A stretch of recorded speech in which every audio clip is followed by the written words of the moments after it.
শুভ সন্ধে বন্ধুরা। এই যে আজকে আর একটা ড্রেস পরেছি।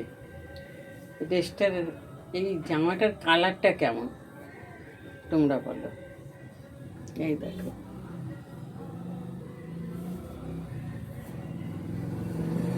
দেখেছো কালারটা কি সুন্দর। আর এর সাথে আমি কালো প্যান্ট দিয়ে পরেছি। তা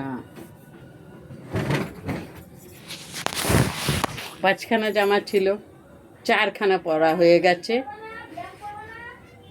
আর এই একটা এখন পরলাম, হয়ে গেল 5টা। ঠিক আছে, পয়লা বৈশাখের জামা পরা এবার কমপ্লিট হয়ে গেল। এবার কালকের থেকে কি পরবো সেটা চিন্তা করছি, ভাবছি কালকে থেকে কি পরা যায় বলো তো। ওই যে 7খানা এনেছি তার থেকে পরবো, না পুরনো পরবো, না নতুন পরবো, এইটা কিন্তু তোমাদের কমেন্ট করে জানাতে হবে।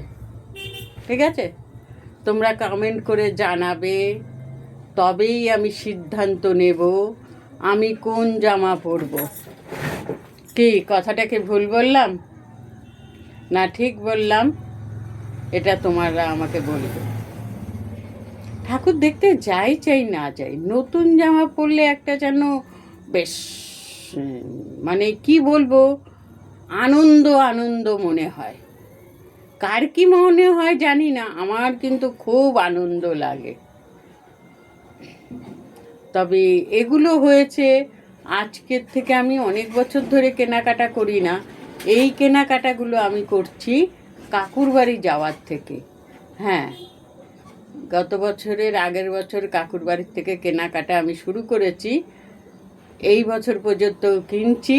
তবে ভবিষ্যতেও বিশেষ থেকে কিনবো, তনুশ্রীর থেকে কিনবো। যা তোর বাড়িটা চিনে গেছি, আর আমার জামা কাপড় কেনার অসুবিধা হবে না।